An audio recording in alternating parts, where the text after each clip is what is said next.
Okay. Can I start? Thank you very much for coming here. My name is Ophir Arkin. I'm the Chief Technology Officer of a company called Insidex. And I'm here to speak about ways to bypass network access control solutions. During the presentation, if you have any questions, just raise your hand. I'll be more than happy to answer the question. Stop the presentation, answer the question. The idea about this presentation is to first and foremost introduce what's network access control. You'll see that this is not a simple question. Talk about the different things that I think should be part of network access control, and then we'll talk about ways that we can utilize in order to bypass the current existing network access control solutions. This is a bit about my background. I'm also the founder of the Security Group. You can find there some information about my previous researches and so forth. So, what is network access control? What problem does it aim to solve? What functions do we want it to support? And what is it at all? Is it a compliance solution? Is it a security solution? What actually is the problem that network access control aiming to solve? The problem is simple. Our enterprise LAN is a jungle. Everything with an RJ45, everything with some kind of a connectivity capability, wireless and so forth, is able to be connected to the network and gets immediate network access. Think about your organization, think about other people's organization, and you'll find out that what you need to do is just a cord, and basically you get an IP address and you're on. So basically, as I said earlier, this is a jungle. The workstations, the servers, the printers, the wireless access points, the VoIP phones, the switches, the IPTV devices, the video devices, everything that can be connected is on our network. And the problem is that we're not aware that those devices are actually on our network.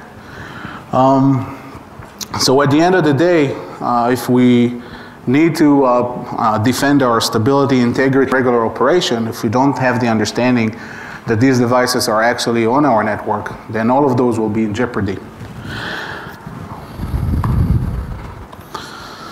Actually, the first company who basically identified this problem was Cisco Systems back in 2003. If you remember the blaster worm, then shortly after, Cisco had announced an initiative that will allow them to check the compliance of a device when it is connected to the network, making sure that it has the right patches, making sure that it has antivirus updates on, and so forth. That was the first world initiative in order to actually enroll network access control. And basically, from that point on, it just evolved. There are other initiatives like Microsoft Network Access Protection, the Trusted Computing Group's TNC, and so forth. At the end of the day, there is no standardization around network access control. You can't go to a certain website, download a nice PDF or a text document, and that document is going to tell you what actually needs to be in a network access control solution. So first and foremost, we don't understand the definition, and then we don't even understand what are the different components that such a system needs to hold. In such a situation, basically a lot of definition exists. And a lot of mayhem actually exists as well, because if I can't define it, then everyone's definition is a winner.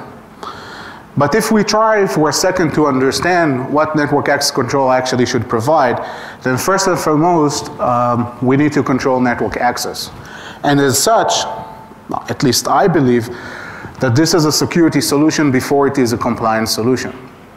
So that actually means that instead of saying, okay, let's check the device, that it has the proper patches, the proper antivirus updates, and so forth, we need first to make sure that it actually belongs to the organization, and then basically we need to put the other end on top of that and make sure that it's actually compliant.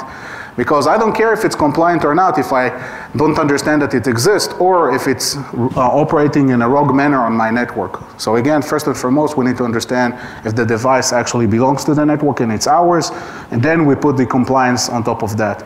At the end of the day, this is a risk mitigation solution because we need to lower the risk that our organization may have, not only from rogue devices, but in most cases from those, but also from non-compliant endpoints which might bring other stuff to the network. So how do I define network access control? A set of technologies and defined processes which controls access to the enterprise network and allows only authorized and compliant devices to access the network. This is slightly different than the usual definition that you'll hear. Again, if you have questions or if I go too fast, just let me know and I'll answer your questions. So, if we look at the different components that needs to be into a network access control solution, then we can define basically 6 different components that are a must, in my opinion. First and foremost, we need to detect the availability or the presence of a new element on the network. We need to understand that a new element has actually been attached to the network, and that actually drives the network access control process. Without the understanding that there's a new element on the network, there's no ability whatsoever to actually start the process. Validation is the process of checking the validity and the device basically for authorization rights, meaning that I make sure that the device actually belongs to the organization. Validity actually holds also the ability to validate the user's identity. You will see that a lot of different solutions selects only to do user authentication, and I'll show later why it's not such a good idea to just do user authentication for network access control, and why the device authorization is also a must in this area. Assessment is basically the ability to go and assess the compliance of a certain device to the network access policy of the organization. Usually this is only against Windows-based devices. Someone can tell me why this is not such a good idea against other devices currently? Why, for example, Mac OS X or Linux are not put into assessment? What are you actually assessing there? That's also a problem. I mean, we look at Windows and we say, okay, we have patches, we have antivirus, we have some environmental parameters that we look to have. On Linux and Mac OS X, this is slightly different. Let's say that I have an antivirus installed on my Mac here. So, okay, what is going to detect? The Windows virus is nothing more than that. So strictly from this point on, at this point, sorry, today, maybe in the future there will be also assessment processes that are actually valid on other operating systems under the Windows. Enforcement and quarantine is a very important piece. Basically, the elements that are not compliant with the organization policy are put into a special holding place called the quarantine, where they're waiting or they're being remediated, and basically a fix needs to be applied to them in order for them to actually be readmitted to the general population of the network. Enforcement usually uses the same mechanisms that the quarantine uses, and we'll talk about that in a length because there's a lot of problems into how you put the device into quarantine and what it is actually capable of doing once in the quarantine. On the remediation side, this is the ability to fix the issue that had caused the device to get into the quarantine. There's automated remediation for some things. Basically, you can trigger the antivirus to go and update itself. You can put configuration parameters on the device and so forth. And last is provision, which basically means that throughout the life cycle of the element on the network, you still need to assess that the profile of the device still matches those parameters you put into your assessment profile, and that nothing had changed, so access is still being granted to the element. If something changes, you need to stop this access. So basically, these are the different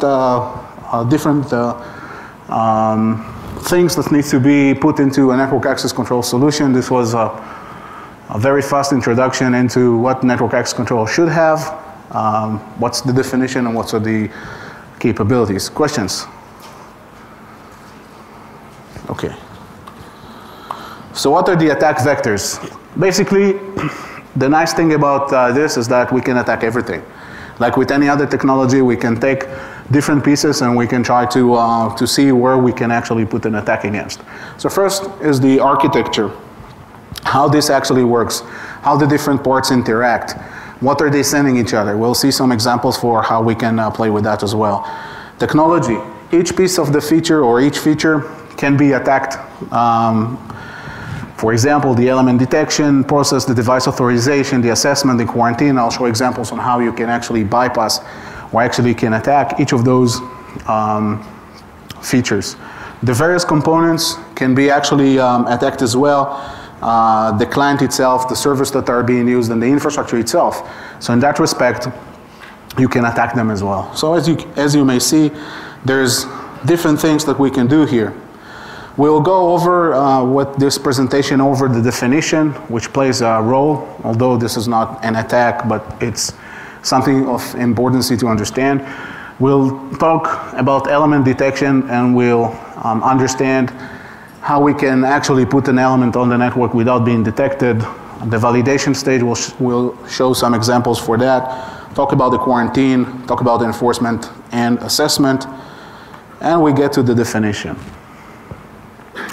So basically, the problem, as I said earlier, is first is with the definition, how we can actually define what's network access control. Is this a posture validation only?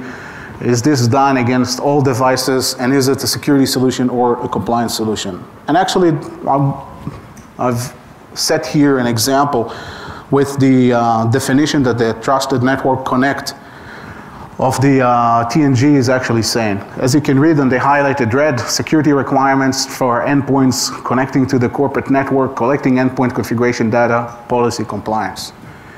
So this means that instead of saying, okay, we first actually controlling the access to your network, and then we're going to assess if those devices are actually compliant with what you would like to your elements to adhere to, we're saying, okay, this is only the compliance piece.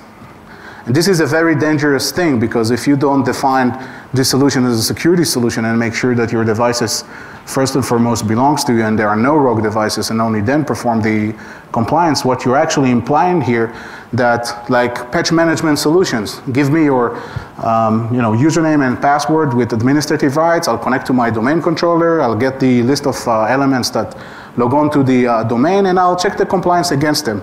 Sounds really bad, right?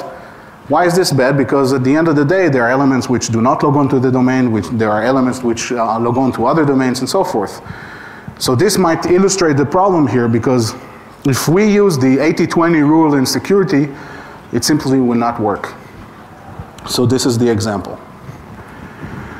As I said earlier, one of the most important features about network access control is element detection. Basically, the idea is that NAC is being triggered by element detection. If I detect a new element is being attached to the network, then the NAC process can start. But as we will see, most of the solutions today simply don't understand the contextual network information.